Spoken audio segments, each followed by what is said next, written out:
Have you seen that replay, buddy? All right, man, I'm done talking to you. You can't be done talking to me right here facing you. I back. Trust me, I back. Dana! 60 G's, baby! But I'm not impressed by your performance. It's normal. Come on, guys. It's normal. You'll do nothing. You'll do nothing.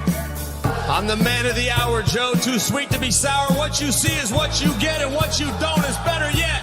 I'm the women's pick. I'm the men's regret. And if you win against Chael Sonnen, you made a bad bet. I don't have much left to say other than you have seen nothing yet.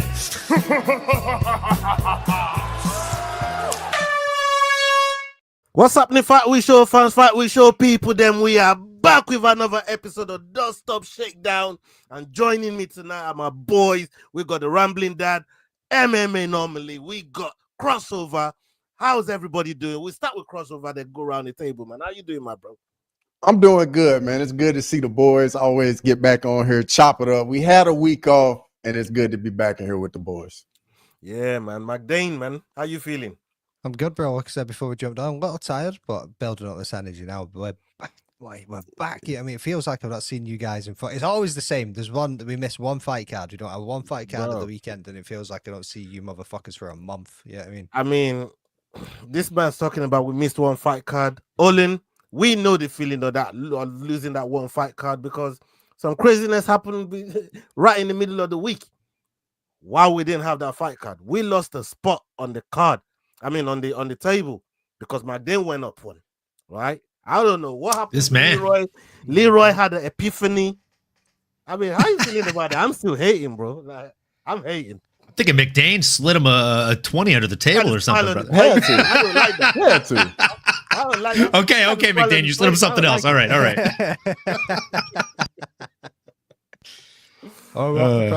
that your lightsaber? Or are you just happy to see me? He said, "I love you." I said, "I know." Oh Lord. Hey, big up everybody that's locked in with us right now. Salute to every single one of you. Make sure you're following everybody on the platform. Everybody that's affiliated with us, you know, everybody was the players with us. You know what I mean? Go check out the channel. Go check out the platform. Making the Walk. Normally, like I said, HeadKickPod, SDAWGSMMATALK. You go check all of these guys out. The Rambling Dad. Show love to them. Go check out the channels. They're doing big things on there. And stay tuned, because we're going to be partnering up with another MMA content creator that's going to be looking to join us. We're just in the works talking about it, but when everything is finalized, you see, you guys will know about it. You know what I mean? And we'll announce it to you properly before we get right to it. But we're just working on a few things. Full-time smarter breeder here. Long-time listener, first-time viewer. Planning on dropping a parlay this UFC fight to up my earnings. Can you give your predictions to help me out? We can give you our predictions, son, on Friday. Come along Friday for prediction the show, and we can drop you every single pick. Whatever you feel, whatever you need, we're gonna drop it. We're gonna drop that for you, man. Salute to you. Make sure you stay tuned and turn on your notifications. Okay, Leroy has put some videos together for us in the back. Salute to Leroy. Who let the dogs out? Jesus, dogs are going ham. So we're about to check out what some of the videos that Leroy has put together for us. We're going to get right through it. Salute to Miss Mary. We're going to get right through it, get everybody's takes on it, and McDane, we're going to come to you first after this one has played right through. Let's get it. Can't wait. Chael Sonnen made an appearance on the On Paper podcast with Anthony Smith and discussed the recent comments he made about Islam Makhachev. Chael stated that Islam moving up to welterweight was a sign of cowardice and not courage. Chael says he believes he was misquoted. All right, Chael, do you really believe Islam Makhachev ducked and is afraid of Elias Poirier? No. Genuinely? No. I think I was misquoted. So I was describing a scenario, and what I called him was a coward. What got quoted by ESPN and something called MMA Censored, which got a pretty good social media following, is I referred to Islam as a coward. Now, I went back and watched it because I thought, man, if I said that, I would have misspoke. That's just, I just want to use that word about Islam, and I don't find him to be a coward. I find him to be a great competitor. But I did describe the scenario scenario. And the scenario I described was that he gets confronted, and it does matter. It matters the order of events. Did Islam inform the UFC of his intention to move to 170 pounds and fight for the title prior to the UFC offering him Ilia Topuria? They stripped him. So my point was, if you want out of a fight so bad that you're willing to leave a division and leave a belt, that would be a sign of cowardice for a future generation that might look back on this moment, hear interviews like you and I were doing. But I do not believe Islam when he says if he beats Jack, he will return to fight Ilia Topuria. I do not believe the 170-pound world champion would cut back down to 155 pounds. That I do stand by. I mean, there's a lot in there, McDane. And I'm going to come to Olin on this as well, because I know he's got a fantastic take on anything going on with Islam. But right here with Chael, do you think he treats everyone with the use of the word coward? Because that triggered me when I heard it the first time. We spoke about it on the last Dust Up Shakedown. But do you think is Chael just being Chael and he's dragged in the trolls, and now he's having to double walk it back, but not necessarily walking it back? How do you see this whole conversation that Chael just put down right here with Anthony Smith? First off, shout out to the boys. MMA Alien, what's happening, my guy? Thanks for dropping in. Sean Moody, always in the chat. What's up, brother? And then we've also got Mixed Martial Alien. Yeah, the boys. Dude, let's go. MMA Alien, boys joining in on YouTube. Like everybody's in the chat today already. Early. And going back to your question, was it to trigger people? Of course it was. It's what Chael does, bro. Like, he always drops wrong names and all the rest of it to trigger people. But if we had to look at the context of what he was saying, I get what he's meaning, where a future generation might look back and think it was some kind of cowardice. But it's like, what came first, the chicken or the egg? Did Ilia turn up to the lightweight division, or has Islam Makhachev been saying for a long ass time that he wants to go to welterweight? He wants to be a 2-weight champion. Yeah, I mean, the egg. Let's call Islam the egg in this one came first. Yeah, I mean, that's what I'm looking at this one as. Yeah, hold on. What, you think the egg came first? When did the chicken that came first? Bro, I ain't talking literally like a chicken and an egg. I know, yeah. Like, Jesus Christ, bro. Like, I'm just using a metaphor. Old ass fossil motherfucker. I was just trying to get your logic and your way of thinking, man. If you thought the egg Shut your fucking mouth, you'll do house, nothing. or if you thought the chicken was here first, now that you mentioned it, I want to know, bro.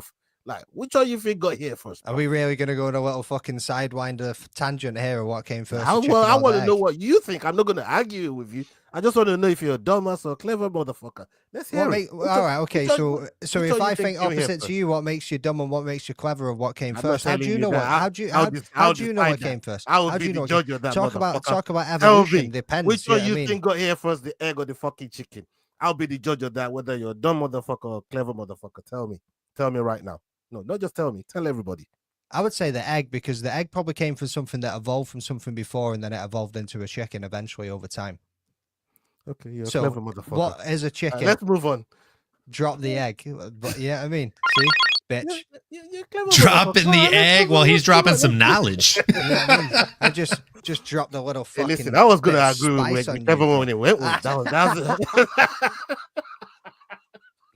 You dickhead. Oh, I was like, I didn't care what you were going to say. I was just trying to have some fun. Right. He had you either way you went, bro. I know. I got that one. So chat, put the forfeit in the comments, and then always got to go and do it. And all he can send me £50 because goddamn thing. You know what I mean? I was going to agree with whatever you said. You get me? Hey, chicken was something else before it was a chicken. See, even my boy knows. Yeah, I mean, I put milk in my tea before water. Oh, this one. That's savage, bro. And I do believe Chael Sonnen would do something like that. You know what I mean? That is look at that. I've got the chat going on all over time. Yeah, let's go on something else. Like, anybody else that drinks a nice hot cup of tea, do you put the milk in before the water? Because if you do, get out, unfollow, unsubscribe, take your like back with you, get to fuck. Yeah, all I know is I teabag the milk, bro. Shut that down. What is happening, dude? This is what happens. This is what happens when he cross trains with Ray Nephew and a few other bits. You know what I mean? Like, hey, Let's move on. Moving on swiftly. So, Olin. yeah, yeah. Let's go to the man, because I've totally lost my train of thought. So let's go to the man that had his pinky finger broke by Islam Makhachev himself. Yes, before tell Olin us. drops it. I mean, You know, when in doubt, pinky out, right? On the T subject. Sorry, the segue was too easy for that one. Low-hanging fruit for sure.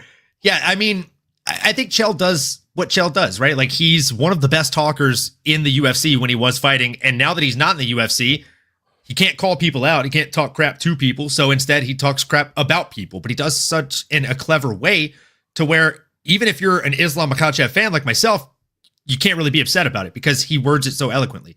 And then he's also very gifted in almost a politician type way at backstepping his words, right? He's very, very good at saying something, getting everybody riled up, and then doing another video the following day or the following week and saying, hey, you guys, you know when I said X, Y, and Z about Islam Makhachev? Look, this is what I actually meant, okay? Like, I even think that the mispronunciation of the names thing is on purpose for him because, again, it generates clicks, it generates volume, right? Comments on YouTube. Blahal Muhammad. Like, his names are so good. When I learn the name the right way, I also do my best to learn the Chael version because it's good food for thought, you know? Do I think Islam Makhachev is a coward at all? No, I don't read into that. I think the Islam Makhachev, thank you.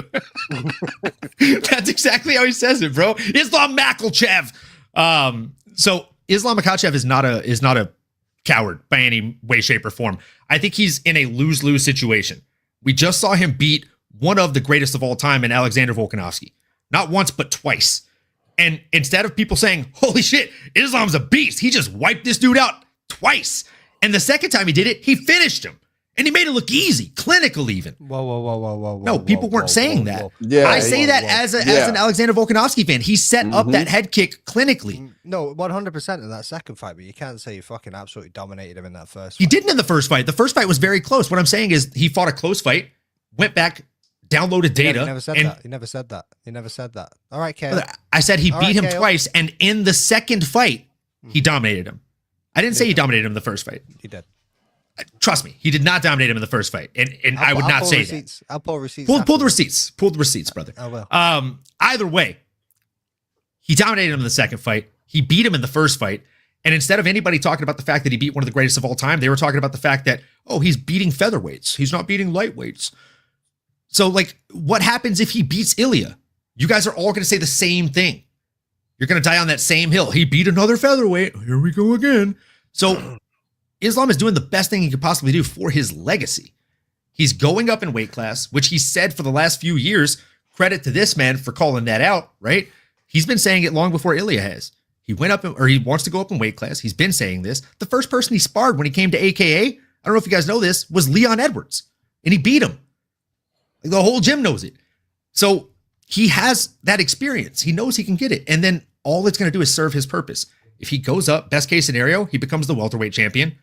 Ilya probably beats Ilya probably goes out there and beats Charles, which I think we all think is going to happen. And then what happens? He defends the belt once, maybe twice, before Islam says, okay, cool, I'm going to come back down and take what's mine. And then instead of saying, he beat another featherweight, people are going to say, wow, he beat this dude that's been smashing lightweights, a real lightweight in Ilya Topuria. He's doing the best thing he possibly can for his legacy and for his future as a fighter.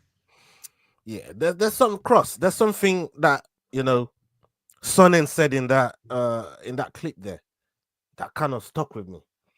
He said he don't believe that Islam could defend both belts simultaneously by going up and down the divisions 55 and 70.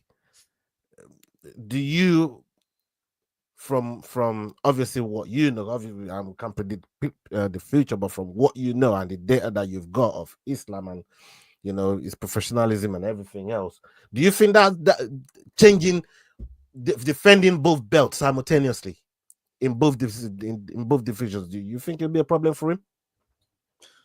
I don't think it'd be a problem, but I'm looking at it from a different perspective. Like, I think what Chael is actually saying is that once Islam goes up, and let's say he wins, he's not gonna want to cut the weight when he doesn't have to, and he's still the champion in the division. I think it's more so like it'll be more convenient for him. That's what I was trying to say. Like with what we know about Islam, the professionalism, like I said, with the data that we have of Islam, the professionalism, making weight, you know what I mean, making the fights and everything else. If he's got an obligation to defend at 155 and defend at 170, from I would say, I don't know, I ain't trained with him. Maybe Ole could speak to it as well, but I would say that he would do both division, defend both titles simultaneously. I think he does. This comment right here: Islam fights once a year. No way he could keep two divisions busy. Well, could he? In theory, yes. He fights twice a year. He fights twice a year. He's not gonna beat, bro. He fights twice a year now. But even at the same time, right? So what? He does one fight at lightweight, one fight at welterweight. Could he do it? Yes, he could do it. Should he do that? No. Look at the welterweight division right now. Look how stacked it is. Look at how many contenders there is. What are we gonna do? See those same boys fight over it all year until he comes back and fights one of them, and then we got to wait another 12 months until they all wrestle each other. I mean, they can always run an interim title up in the welterweight. Let the man cross speak. He's dying to spit something out right now, bro. The way welterweight looks right now, if Islam goes up and win, I don't think he's gonna come back, just from the simple fact it's so many good fights up at 170. Like it's the hottest division in the sport right now. And then let's say he goes up, gets a belt, and now he's injected into the middle of the hottest division right now. I'm just saying, if he goes up and wins, bro, like we are probably not gonna get the Ilya fight just because it's so many bangers at 170. Do you think? Do you think that's what Ilya is saying? If he wins, he's going 170 because he knows Islam might not come back down.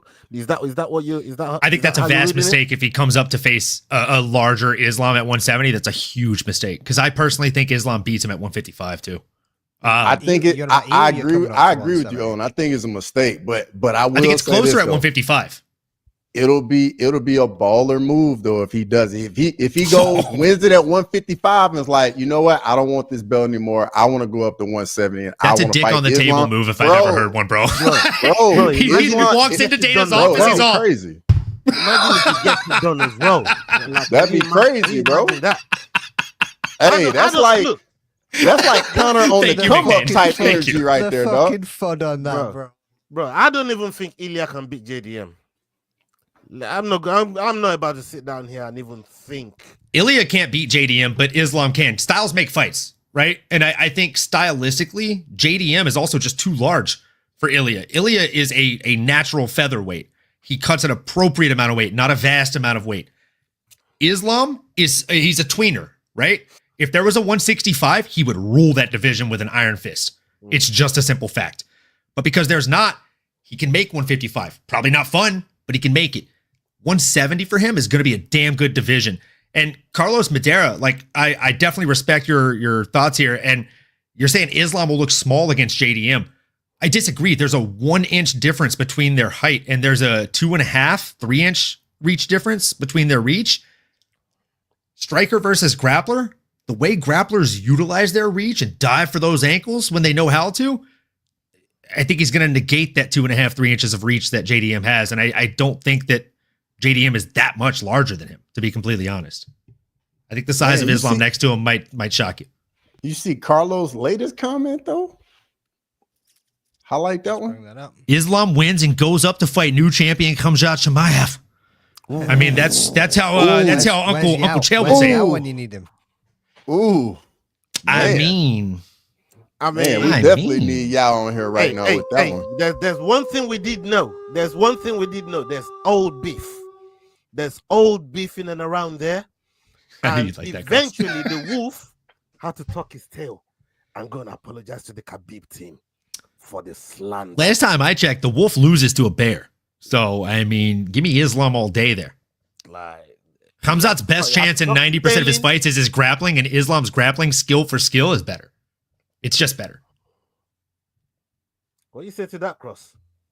Bro, let's not go down this road. Dog. Don't make him choose between his new last name and his surname. The man was born Chimaev, but he's taking on the Nurmagomedov name. This motherfucker will argue with everybody and anybody about Chimaev, but then as soon as you bring Makhachev into it too, he's like, I don't want to go down this road. No, why y'all putting me on the hot seat like that, bro? I thought y'all loved your boy, man. I just want to know, Cross. I just want to see, you know. We just want to see which way you lean a little bit more. You know what I mean? And I think the fact that he's not saying nothing tells you exactly who he likes more. You know what I mean? All I'm gonna say is let's just see what happens at 319. Like, I'm gonna be honest, you know, like let's get through that first, and then we can have that conversation. That's all I'm saying. Let's just wait. Just hope. Let's put it to the side for now. Just for a quick sidebar, then I got a devil's advocate question for you, Cross. How do you think Islam would do against DDP? This brother's uncomfy. I've never seen him move so much. I think he might even take the glasses off in a minute, bro. I think he can. I would like Islam in that matchup. Like, I think that would be the DDP hate is wild. I just think that'd be a better matchup, dog. Hold on. You think Islam beats DDP at 85? I think the DDP fight would be an easier fight than the Khamzat fight. That's what I'm saying. I don't know. I don't know how I feel about that. Yeah. The DDP fight would be an easier fight than a Khamzat fight? Correct. That's what I'm saying. I feel like DDP's got the flash knockout option. He's got the nuclear option that Khamzat does not have. How does DDP have that option? When has he flash knocked out someone? He did that to Robert. No, he didn't. Or he dropped Robert with a stepping jab. Yeah, what are you talking about, brother? That's not a one-punch KO, though. That's stun him. He gets back to his feet. But that's dropping one of the greatest of the division numerous times who hadn't been dropped like that ever before. Yeah, I'm not disagreeing with that. I'm saying he doesn't have a death touch. That's all I'm saying. He doesn't have a death touch. One punch KO. You're asleep. You're not conscious anymore. Jay Beers, I'm with you in the chat, brother. DDP is winning that fight. And if he fucking one shot pops Khamzat Chimaev, this is going to be a fucking glorious end. Yeah. Y'all definitely will have me. Y'all will definitely have me. Oh, if that happens, I'm literally having a bottle of whiskey sent to your house just so you can drink during the fucking live stream. Hold on. I want to get back to this Islam dealer's choice. This Islam and Chimaev conversation, man. I don't want to wait, man, because Cross, you like to talk about hypotheticals with other fighters. Now I'm putting you in a hot seat about Islam and Chimaev. That's it's a possibility, right? It's a possibility, and if it does happen, where are you leaning? Who are you picking? Bro, I'm right here, dog. What are we doing? I'm right here, bro. You see the man on the wall in here, bro. You know where I'm at, man. I'm 10 toes down, baby. Okay, what are we doing? We hear it. All right. Yep, that's it. That's it. At least he just doesn't want to take that green screen down because it's a fucking shrine to Islam Makhachev. Yeah, we got where you're right now. You know how like they have the words like live, laugh, love in the backdrop. He's got sin to Dagestan 3 years and forget. And forget. I have to press the answer out of Cross there, but you know what I mean? Dagestan and forget. Yeah, man. I had to press the answer out of him there, man, because boy, he wasn't gonna fucking give up the fucking answer. Jesus. Okay, we got another video here from Leroy. Shout out to everybody that's here with us. Big up yourselves. There's another video here from Leroy, and yeah, we'll come to Cross once this is done playing. Let's go. Khalil Rountree versus Jamahal Hill is set to go down at UFC Baku on June 21st. Ahead of the fight, Khalil says he plans to beat Jamahal and then work his way back to fighting for the light heavyweight title. My thoughts, really, like my honest thoughts on the light heavyweight division right now are I'm just preparing to become the champion, however that looks. So I plan to win against Jamahal, and I want to fight for a title again. I really think that I'm ready to become the champion. I'm ready for it. You know, like that fight against Alex was the thing that kind of helped me answer that question for myself. And now that I've been through that and been through that type of war, I know that I can do even more. I know I can do better. And so I'm ready for it again. I don't know who it's going to be. I don't know how it's going to look, but I'm going to continue to do the same amount of work until my time comes again. And that's really all I care about is getting that belt. Yeah, I just, in that fight, I didn't like feeling like the small guy. I didn't. Like, I really felt like, I felt Alex's, like, I felt that he was bigger than me. I felt the size. I felt the strength, especially on the receiving end of the punches and stuff. And, like, although there were a few moments where I was able to push him back, I think that it took more energy than I would have liked it to. And the only way to get that type of, to get used to that is to train with bigger guys, or have to push around a little bit more weight so that these guys don't feel as big. You know what I mean? Like, I really did feel like a smaller guy. So that was a lot of my reasoning for working with Christian, aside from us just having great chemistry. Cross, just listening to Rountree there. For me, and I'm gonna ask you this: when you listen to what he's talking about there in terms of the size and the weight kind of difference, do you think this is a dangerous fight for him against somebody like a Jamahal Hill? Because Jamahal Hill is just as big as any of the other guys in and around a 205 that looks to dwarf somebody like a Khalil Rountree, especially when it comes to his height and stuff. Do you think this is a dangerous fight for Rountree? And if Rountree does win, two-part question. If Rountree does win, how do you think he does against Big Hank? So first off, yes, this is a very dangerous fight for him. I mean, me and Olin were at UFC 311, and we saw the Yuri Prochazka Jamahal Hill fight. And bro, Jamahal Hill is a gamer. Dude's a fighter. I saw somebody make a comment about the tattoos, like, yeah, they're the worst tattoos in the UFC. But I'm gonna draw a parallel for you guys, like, because I think Khalil's in a similar type spot this guy was in. But we all remember when Steve Erceg took on Pantoja, took him to the brink, 5-round war, all-time classic fight, and Erceg came out of nowhere, ranked number 10, number 11. Khalil Rountree did something very similar, going in there with Alex, pushing him, making it a much more competitive fight. And when Erceg came back in the next fight, what happened? He got knocked out by Kakar France, and like, we all got just shocked. Something similar could happen with Khalil Rountree if, with Jamahal Hill. Jamahal Hill's definitely got power in both hands, so he's going to be in the fight. Khalil does get hit, so anything can happen. But in the Ant fight, I honestly don't think anybody outside of Alex really gives Ant any problems at 205 right now. Oh, Craig. What about you, Olin? I mean, Khalil Rountree gave a good fight against Alex Pereira. I think I gave him a chance. He gave a good fight. It wasn't enough. Having to go back and recalibrate, because I think ever since he came back from Thailand, he's been on a fucking phenomenal. He looked like a different fighter. Very dangerous. We knew what he did to Modestas Bukauskas. How do you think he fares against these guys as he starts to work his way back to the title? Yeah, man. I'll be honest with you. I think Jamahal Hill is he's a bit of a slow and awkward starter when the fight begins. As he downloads data, he tends to get a little bit better, obviously, as the fight goes on. And as Cross said, like, we saw that in person. The issue in his last couple fights are he's going against guys that also do that same thing, right? But they do it better than him.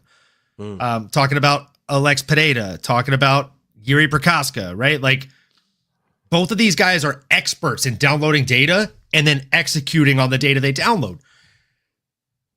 Jamahal, as Yuri calls him, is just a step behind in that factor. And then you look at somebody like Khalil Rountree Jr. and the speed, the leg kicks, the overall Muay Thai skill set, I think, just is better than the.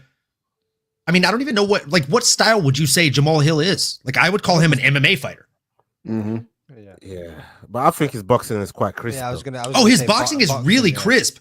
But I if I had to really this man is a look-see-do fighter, like they always describe them. I would say this man is an MMA fighter. Okay, there you go, a striker. If he's a striker, then he's fucked in the water, bro. Because dude, his opponent is a better striker than him.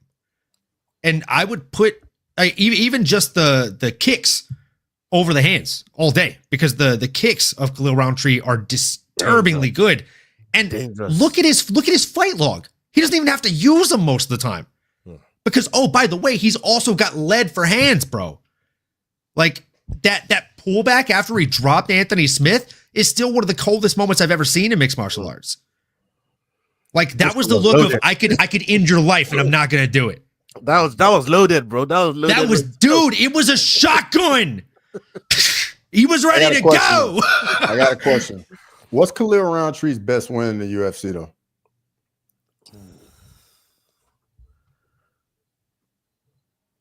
Can I give you an unconventional answer? Sure. You can't get the moral victory over Alex Pereira. No, I'm talking about actual win. Yeah, I'm gonna go back to Modestus, man. Like, he nearly ended that boy's career. Yeah, that was nasty. Like, when people go to describe oblique kicks in the UFC, they go to that. They go to that, bro. Like, I don't. Maybe John Jones is probably the only other guy that I would say uses oblique kicks in the way to really fuck your legs up, like to end your shit. The way Rountree used it in that fight. So if I'm gonna that would be the one. I don't mean from brutal. I mean far as quality. Anthony Smith, a washed up Anthony Smith. Dustin Jacoby. For the quality, that's what I'm saying. The kick still delivered the injury, and it had to be the quality of the kick had to be there to really end the match where it ended. Like, I get it. He went out there to. I would say the finish over Gokhan Saki, because before then Gokhan Saki's chin hadn't been pushed like that. Like he hadn't been made to look that weak ever in his kickboxing career. And his first fight when he came back from Thailand as well, man. Like, bro, I thought that fight that was ridiculous. I can't remember who he fought. I got to go back and look at it, but yeah, I don't know. Well, turn the question back to you. Like, you don't think he's got impressive wins by or impressive finishes? I'm not saying like I'm not saying that like the method of the finishes weren't that great. I'm just saying like I don't think he has. Yeah, like I don't think he has like a win. He can say like, yeah, he beat this guy. You know what I mean? Like I don't. You look at the wins. I don't think you look at any of them and say Dackhouse. Yeah, I mean, lost against Johnny Walker. Like fucking, there's some names in there that lost to Kuti Laba, Johnny Walker, like Marcin Prachnio. I'm still saying I want to see. Styles make fights though, bro. Are you trying to make are you trying to put a bid in like a bid in the hat for Jamahal or what? I think what it is with Jamahal Hill, he's been in there with more elite guys, in my opinion. Even though Alex got him out of there one punch, yeah, been in there with year absolute war. But I mean, even there's nobody in the top outside of Alex in the top 10? As Alex shows behind you, that's adorable. I mean, I'm just saying, like the timing on that highlight was just impeccable. Oh yeah. Sorry, like I don't know if you timed that on purpose, but like that was coming. It was clippable as fuck. Hey, McDane. Yeah, let me come to you, McDane, man. I mean, you've heard what the guys have been saying about Khalil Rountree and the situation with Jamahal Hill, and even then, if it does get past him, what's he doing against Big Ang? Like that, how do you see it? What are your thoughts on it? I think he's going to get past Jamahal Hill. And one thing that you boys didn't touch on is even just the way that he's carrying himself there and his mindset. Like, I like what he was saying. I like what he's thinking. I'm just going to keep grinding. I'm going to keep doing what I'm doing. It's been like that since Thailand, is what I've been saying. I know, bro. I know, but that's why I can't wait to go.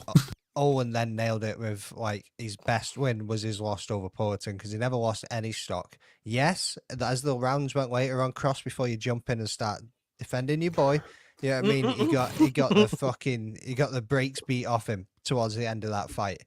But in those opening rounds, bro, this man was too fast. He was too strong. He was looking really, really good. Yes. Poatan was like, holy shit, for a quick minute before he started downloading the data that he needed to download to be like, right, how do I get around and actually start clipping this one? Then eventually he did. But he also gassed himself out because he pushed so hard in those opening rounds. You know what I mean? So I think he's going to learn from that. He's going to take away what he needs to as from the fight IQ sense of pace yourself, but put it on him at the same time, still come with the volume.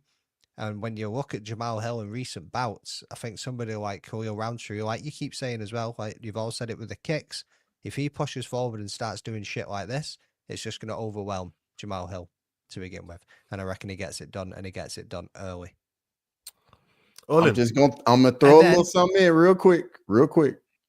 That fight was at altitude. It was by design, man. Exactly. Alex wanted to go ahead, get it all out. That's what I mean by he gassed himself out, because it was at altitude and he came in too fast. It was too fucking soon. It was also the big show, the big lights fighting the main dude in the UFC at the time. You know what I mean, the absolute star of the show, and he went in there and he actually put on a phenomenal performance, considering that as well, that he's at altitude.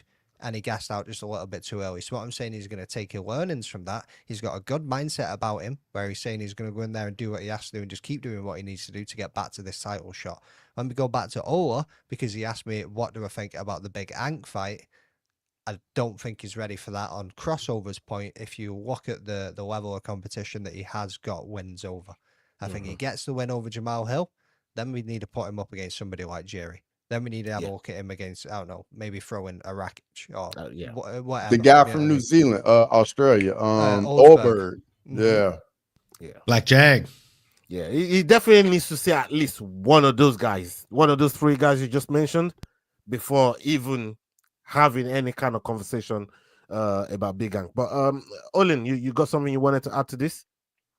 No, I mean, McDane summed it up rather perfectly, if I'm being honest. Like, I think Hill's just going to overwhelm him, Hill's going to get overwhelmed rather early on. And I'm so happy you pulled this up. This is actually something I did want to touch on. Jax for making the walk, pointing out, I can't give credit to Hill for being in there with elites and losing, and not give credit to Rountree when he's going out there and finished folks so easily. Crossney was violated. Like, I mean, it's a fact, bro. And the mindset, like everything since going to Thailand, the dude has just looked so sharp. And as you said, Crossover and McDane, like that fight was by design against Poatan. It was at altitude, first time at that big of a show, and he's headlined one event before this, correct? Yeah. But it was in the Apex. Yeah. So first time headlining a card in front of a crowd, and it's at altitude, one of the worst spots. With a man like fucking the guy, like, come on, brother. You're seeing every single bit of promo that they're putting out, and you're barely in it. Was that UFC 300 as well? You tried to shit on our argument, and what you actually did was strengthen that shit. Dude. Was that 300, guys? With Jamal and Alex? No, Alex and Khalil. No, that was 307. No. Yeah, Jamal and Alex was 300. Hey, but Jamal's won a title fight, guys. Yeah, which was a phenomenal fight against Glover Teixeira. But again, like, you can't really say washed Glover Teixeira because he looks fucking great. He looked great. Well, he was just a little bit older than the usual person we said that about. Glover Teixeira. I mean. Okay, all right. That's the same Glover that had Yuri beat. So that's true.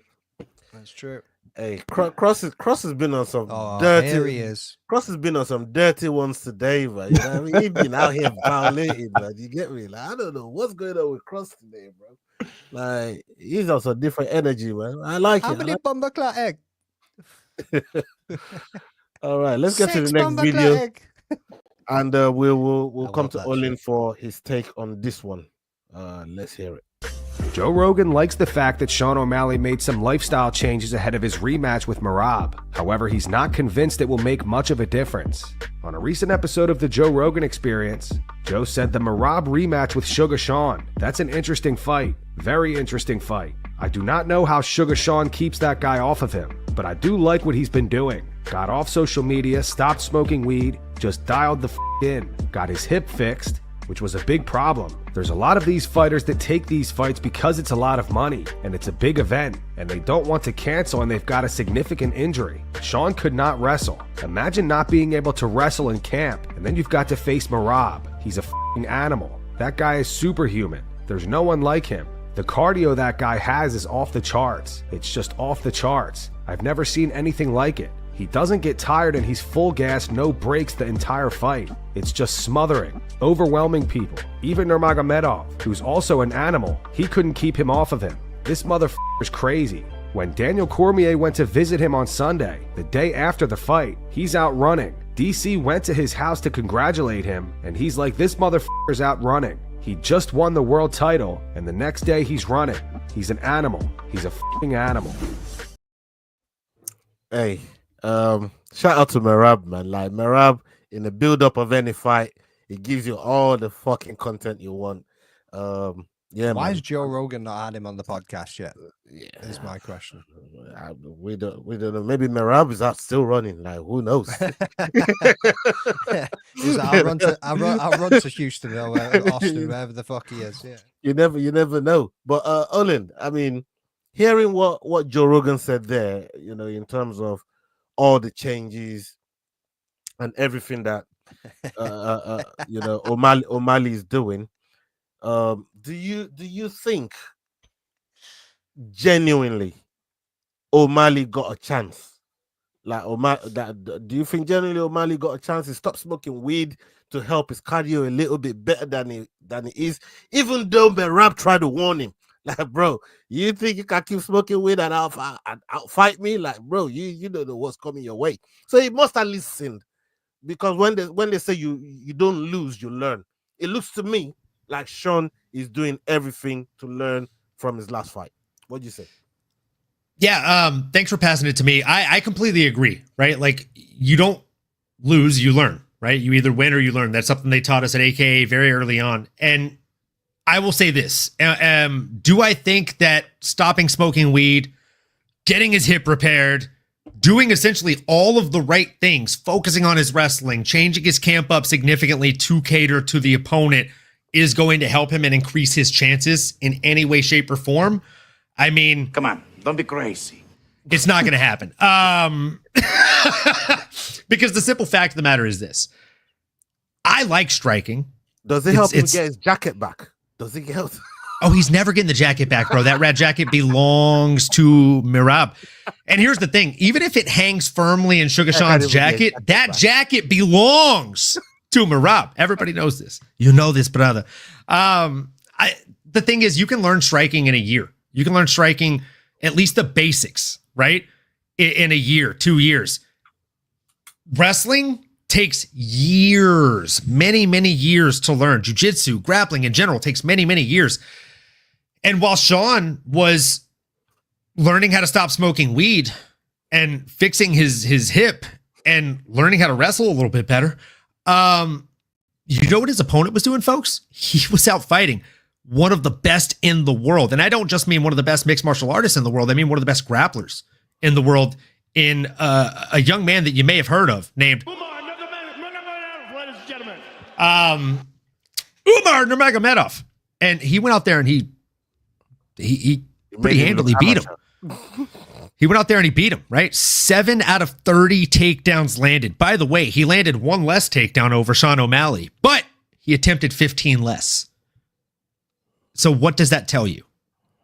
If he has it in him to attempt twice as many, he could get 12 takedowns probably on Sean O-Malley if he wanted to, but he didn't need to.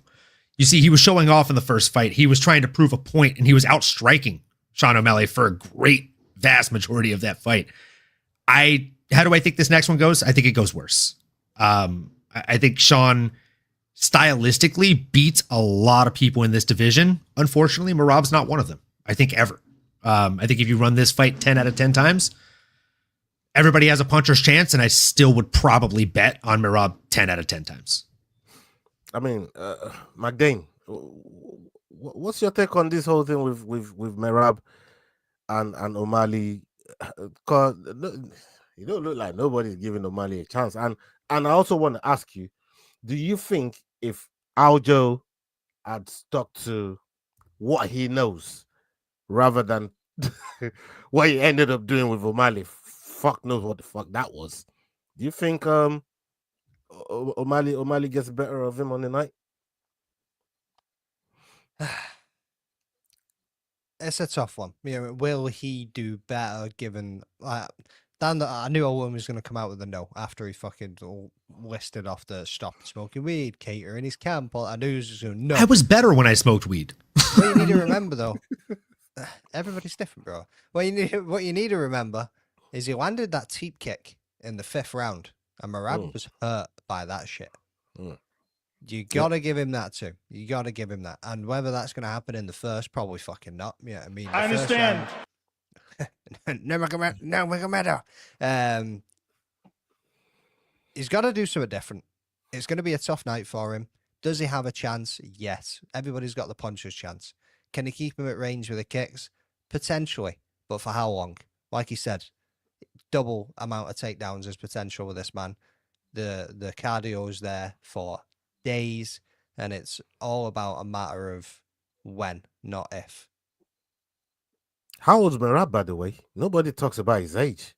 I need to know how old. How old is Merab? I actually don't even know. Because that cardio don't need age, brother. That cardio is going nowhere. He was born in 91, so he's 34. Oh, it's 34, yeah. Okay. When was he born in 91? January 10th, 1991. That was quick math. Oh, bro. Dude's 18 days shocked myself with that one. 18 days older than me and looks about fucking 10 years older than me. Bro, yeah. I mean, man's had a tough life. Yeah, man's had look at Miss Mary in the chat. Just throwing it in instantly. 34. Shout out.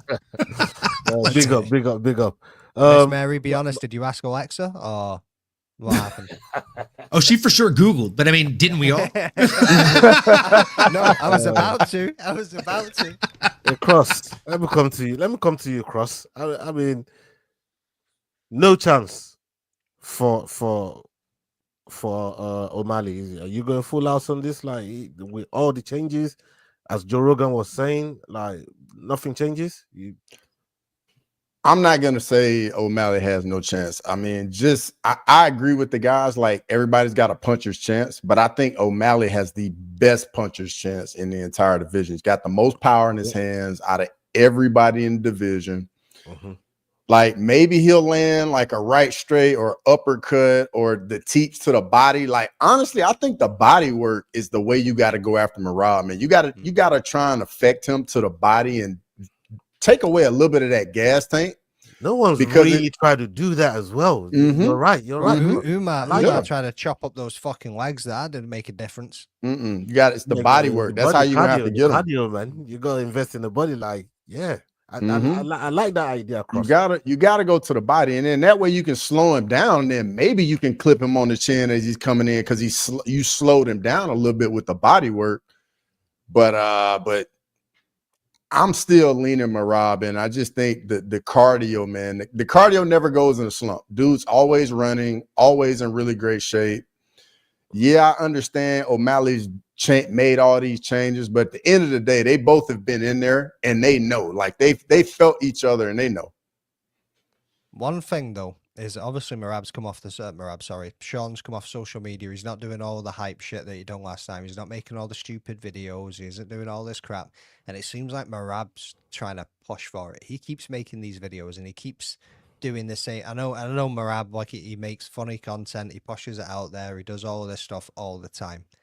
But it's like he's chasing getting that competitive streak with Sean again. And Sean's just not taking the bait on this one. And Merab keeps pushing out these things. How, if it will, do you think that affects anything going into this fight? Yeah, I think it changes a lot of things. I mean, the mind games that Merab played with Sean in that first fight was crazy. It's what led me to talk about the jacket. Like, to really go at this brother, every chance you get, you take his shine away from him, and you come on social media with a big ass knife. You got Dana fucking mad. Like, I've never seen someone piss Dana off the way Merab does, and Merab stands on it. Like, he don't even care, bro, that Dana's pissed off with him on that man's back. Like, the type of things that Merab does, like, he's crazy, man. You know what I mean? I like Merab, man. I think he's one of the most gangsters fighter on the roster. He stand 10 toes on whatever it is he's saying, and he don't care who you is. He gonna bring it on 9 toes at the moment. Yeah, man. Yeah. Well, let's look on 10 and a half. 10 and a half. Just a little crooked. Merab Dvalishvili is not concerned with his toe injury heading into the rematch with Sean O-Malley. He responds to comparisons to Conor McGregor's toe injury when he pulled out of the fight with Michael Chandler. Merab said, "Toe is good. Like I said, if something, I can cut it off, but I don't need to cut it off. It's good. It doesn't bother me. I don't want to comment about Conor McGregor's toe because I don't know the exact pain or situation, but I still have 9 other toes, and it's fine." Merab also says he plans to strike more in the rematch with Sean O-Malley. He continued, "Not a big change, but maybe more striking. It was my first title fight, and I was more focused on winning the fight. And I was the underdog, and I didn't care what people were going to say. Now, I'm going to be more focused to show a good fight, and I'm going to show more striking." So, toes. Let's get back to the toes. You were saying something about the toes back then. So I just had to drop that video there because I know Leroy did put it in there. I mean, this guy's talking about, boy, I don't care if I got 9 toes. I still go out and fight. How does that make Khamzat Chimaev look? Oh, well, back and toes are a little bit different for a start. Yeah, I mean, if Arman Sarukian really did have that much of a bad back. But he's another dude who really pissed Dana off. Does it affect the fight?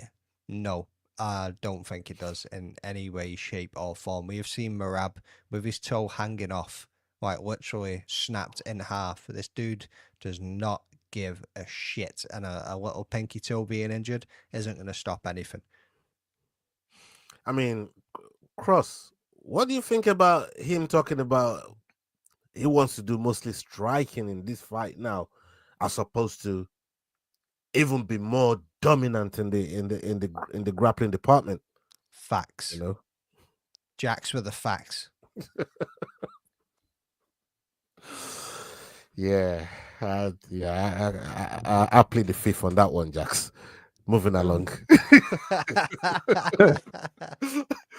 But I don't, to be fair, like, I think Merab's just having a little fun. Like, we all know his game plan. We know what he's going to do. It's just going to be the pressure, the pace, the wrestling. And I think in the first fight, he kind of took everybody by surprise because Merab wasn't walking forward.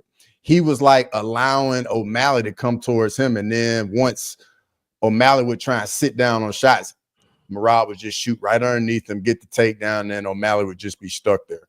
In this fight, I think Merab's going to flip it, and he's going to be putting pressure on O-Malley in this fight just because O-Malley saw what it was like when he had to initiate the action. So I think Merab's going to switch it up a little bit, but it's just going to be the same stuff. Rinse, repeat, pressure, pace, wrestling, get you in the clinch, tie you up, take you down, you get up, right back down, just nonstop pressure and pace. Olina, you know what? Only? Yeah, I was just going to challenge Olin on that one. I'll bring back the other one. Bring back the other one. 214 of 49 in terms of total strikes in the last fight. Merab already outstruck him. That was not standing, bro. Now, so 214 out of 214, 249. Yeah, hold on. Now you're trying to put some percentage. I know you do this big, you know, these big ass million numbers every motherfucking time. Hey, fuck off. This is what I do for work, bro. God damn. I work in terms of numbers. 54%. Like, hold that, like, to me. Which means that 46% were not landed grounded, which means that 98.44 repeating strikes were landed compared to the 49. So that's still 2 to 1 on the feet. a lot of it looked like grounded strikes, bro. I don't know where it don't matter. The stats don't lie, bro. Numbers literally don't lie. Like that's math. Sometimes they do.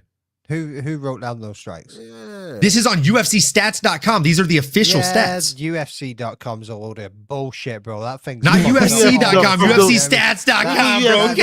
Come on, bro. The worst website you possibly. Why do people go on Tapology, man? I never go. I always go to Tapology, but they don't have the specific number of strikes. They get shit wrong all the time, bro. They don't even know the dates to their own events. Fuck off, fucking McDane. I'm gonna fight you the first time we meet, bro. I can't wait, bro. I can't wait. Me neither, dude. It's gonna be the best time ever. I'm just wondering where you pull them numbers from, man. Now you say it's UFC stats. It's literally the UFC stats site. Because they're wrong. It makes sense. Fuck off, they're wrong. I test, bro. I test.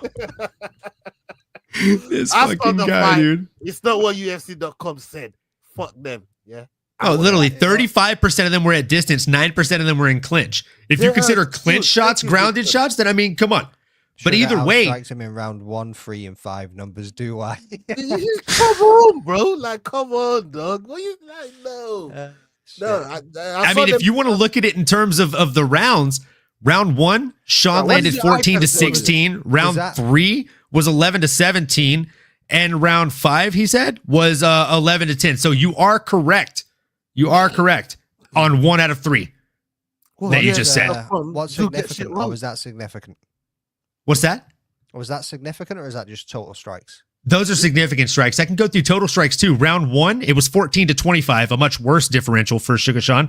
Round 3, it was 11-25, a much worse differential for Sugar Sean. And round 5, you're right. We can take that fact back from him and say that he was wrong on all 3 and that it was 11-25 on round 5. So as Dixon said earlier on, thanks for the setup, bro. It's cute, bro. You know? Yeah. Eye test, man. Hey, Olin. Yeah, but you gotta use the eye test, brother. Let me put these glasses on. That's you should have been. Nah, it's missing the tape, bro. You ain't got all digits locked in there. You know what I mean? I only put the tape on for the fighting nerds, you know? The fighting nerds. This brother want to tell me about this percentage, this and that percentage, that, and this numbers, this and that. I'm just saying, even in the feet, he doubled up. Olin, you know, Ola was lost as soon as you brought out some math, though. You know, Ola was lost. You carry the one. I ain't trying to hear that was going down here. It was flying right out of here, bro. Look, Ola, if you add the number on the far right, you carry the 1 over here. What happened is Merab outlanded the other dude by like twice as much. Americans do math different to us in the UK. Yeah, I mean, I'm not trying to hear that math, bro. Like, you're trying to fuck my mind up. Talking about America? Talking about America, bro? Is that why you put us on the bottom? No. Anyway, why are you gay?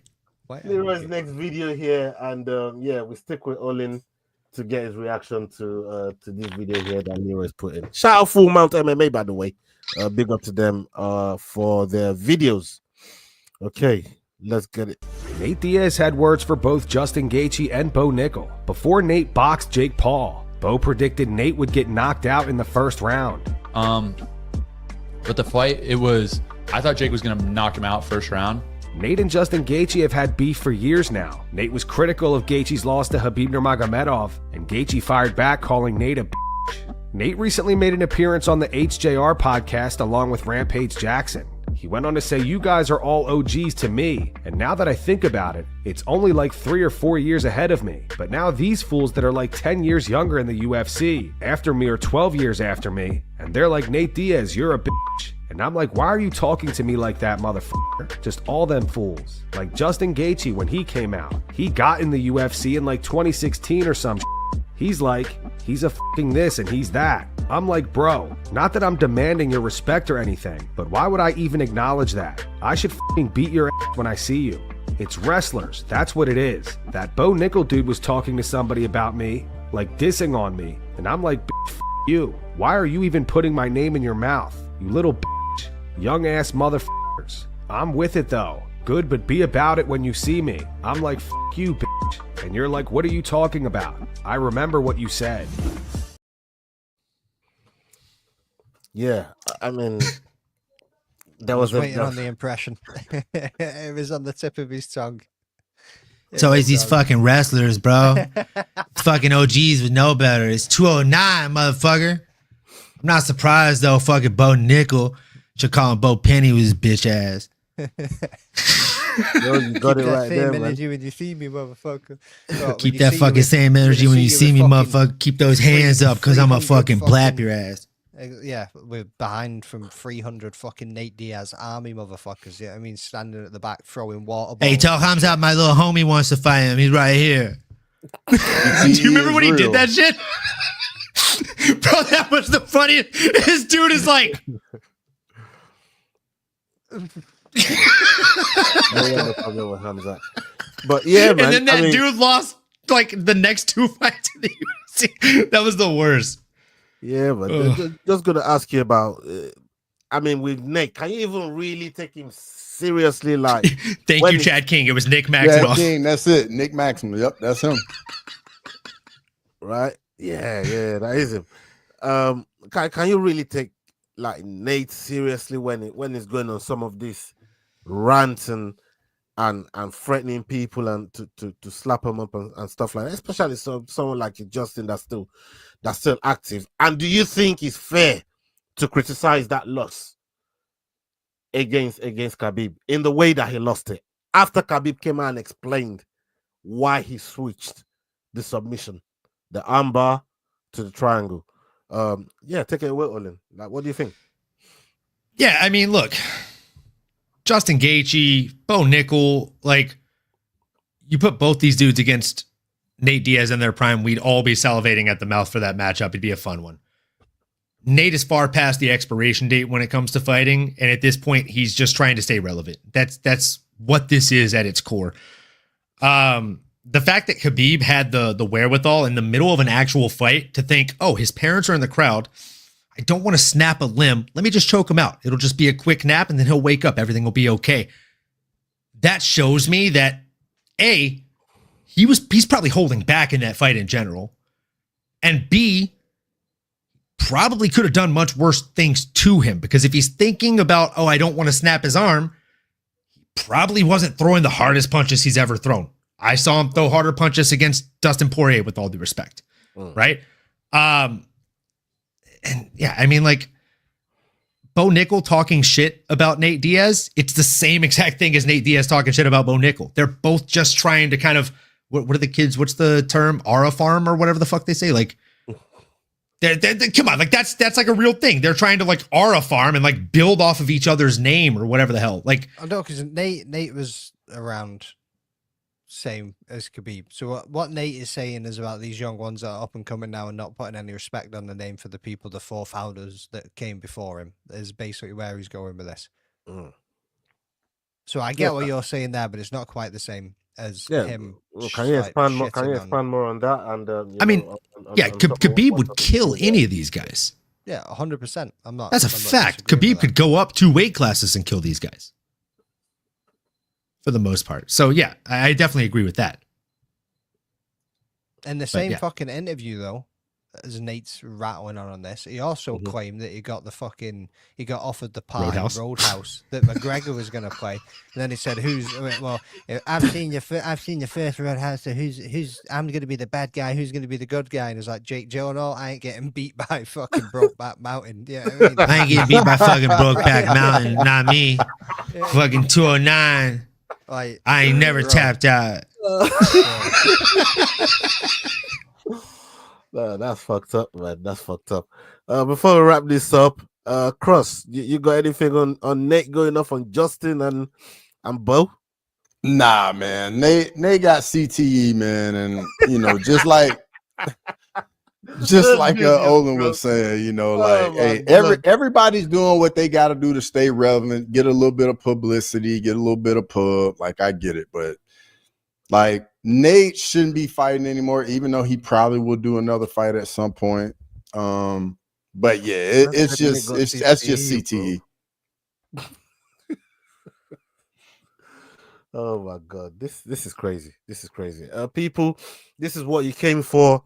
Dust up, shake down, no holds bar. People throw down their their opinions on what we get on current events.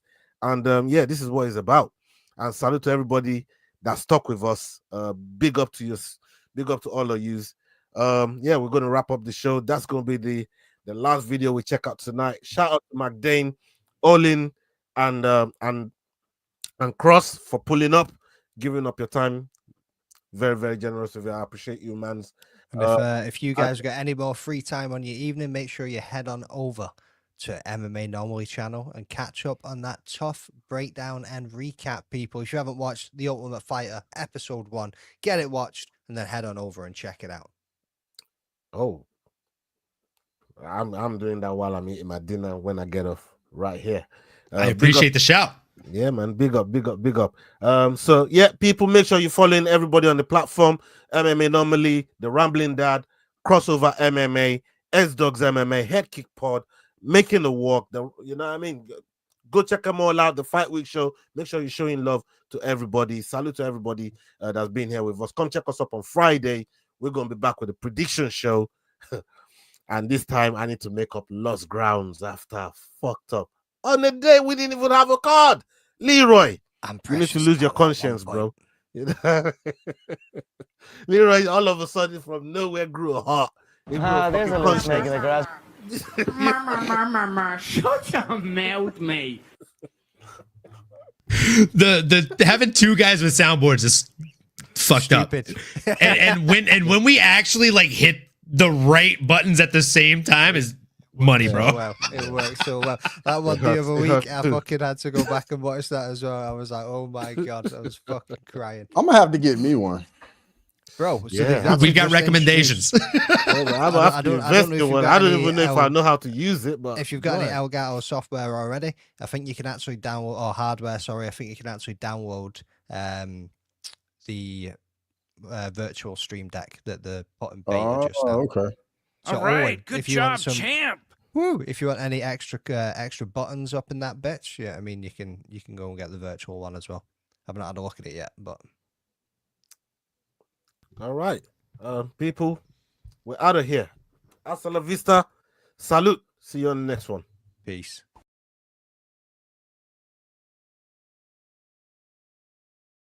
Hey guys, this is John Anik from the UFC. You're watching the Fight Week show. Please subscribe. Not now, but right now. Subscribe to the Fight Week show. We'll see you guys on the road soon.